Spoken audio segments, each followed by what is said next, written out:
Yes. Yeah. Oh, I think they love this. I think the 19, the 6, they love this situation because this probably gets them into the window. This forces Blaney, Cindric, Priest, Barry, all the leaders. And now they have to decide if now's the time to put fuel in their car. Let's see what happens. Bubba Wallace was struggling in that top lane.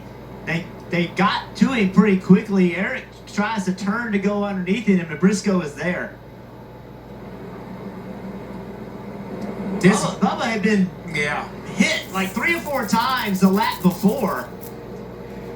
The 19 kind of exited the corner thinking he was going to be 2 wide. It turned, he was 3 wide. Yeah. And this is my comment on the last caution when I thought everybody was going to pit. It was because of this situation here. I was absolutely wrong. The majority stayed out.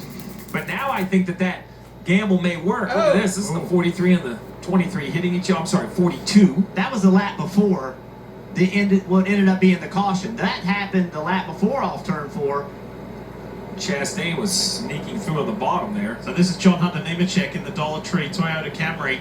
So it was both Legacy Motor Club cars involved and a lap apart. Yeah, Bubba's car got in the wall and I think a little bit of damage, and that's why he was slow off of turn 4. And this is the moment where you say, thank goodness for last week's victory. Absolutely. Yeah. I'm in the playoffs. While this isn't ideal, in the big scheme of things, I'm still safe. Almost got underneath Josh Berry into 1. Josh put a big block on him. It was a year ago at this time of the season, Austin Dillon won at Richmond, only to have that victory stripped away, and he got no pathway to the playoffs. Can he get redemption a year later here at Iowa Speedway? Look at this. Larson, Bell, Nemechek down on that low side. Cindric has skipped away. Oh, Chastain in the battle. Oh, Bell loose! Bell and Larson both got loose and both saved it. Unreal. That's going to cause a wreck. Now they're 4 wide. Larson way out of the groove. It's feisty out there. These restart laps have been awesome. It's been wild, but we predicted that. That's what Iowa Speedway has shown us over the years in whatever category of racing has come here. Larson on Priest now.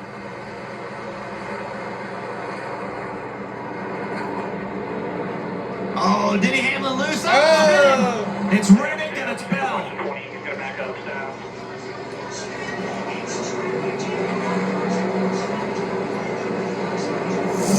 The restarts They're pretty good at getting through there. Absolutely. Now restarts, to Jeff's point, have been chaotic today. John Hunter Nemechek in that green and white 42 for Legacy Motor Club. He stands a chance. There's the pole sitter, the 19 of Chase Briscoe. Brad Keselowski, what's he got? William Byron with the lead right here. If he could save a little fuel out front, that would be a wise idea. I think that's what you're seeing, right? The 24 is very close. I think Bowman, what we just heard from Blake Harris, they got enough fuel and tires, so we know his situation. That tells me that the 19, 42, and 6, 77, 60, all these guys are good to the finish. Unfortunately for Barry and Elliott, they're going to need a 30-lap run in the yellow to bring some cars down pit road. I can't shake my crystal ball and get any sort of situation where the 9 and the 21 are in position. There are so many examples in this race. Case in point, we ride on board the Bob's Discount Furniture Toyota Camry with Denny Hamlin. He's one. Carson Hocevar ahead of him on the inside is one. Ryan Priest directly ahead is one. This thing just keeps giving you second chances and other opportunities to stay in the game. And these 3 that we look at are prime examples of that. These 2 guys battling, John Hunter Nemechek, Brad Keselowski. Imagine if one of those 2 guys were to win this race. It would completely put the playoff standings in disarray. It would really put a lot of pressure on Buescher. Put a lot of pressure on Bowman. Priest and Bowman, they got fortunate with that early yellow that cycled into the front after they both had issues, right? I think they were speeding on the first yellow, both of them. Yeah. And I can't remember if it was you or Jeff said when he was at the last car on the lead lap, how valiantly, like how determinedly he fought to stay on that lead lap. And here he is, he's at the other end of the field now. Priest has a chance to win this Iowa Corn 350. Deeper in the pack, it's a little tougher for Austin Dillon and A.J. Allmendinger and Joey Logano. Talking about 11th, 12th, 13th right there. Brown Brothers Pizza Cam, Joey Logano looking back at Austin Dillon. Osavar and Keselowski. Remember, Carson was in one of those cautions. He was sideways. He got tagged. He was up in the wall. Great recovery. Whoa! And he just lasered sideways. But even as sideways as he did not lose that much position to Brad Keselowski. I think Brad is struggling right here. Check this out. Watch the black lines he leaves on the exit of the corner. That was awesome.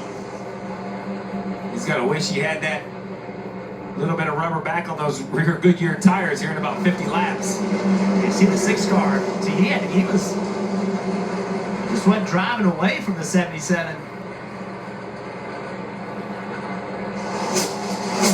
Like the 6, not as good as he was earlier in the race. Man, for 300 laps into a race, this thing's been chaotic. Oh, yeah. It has just really been a mess.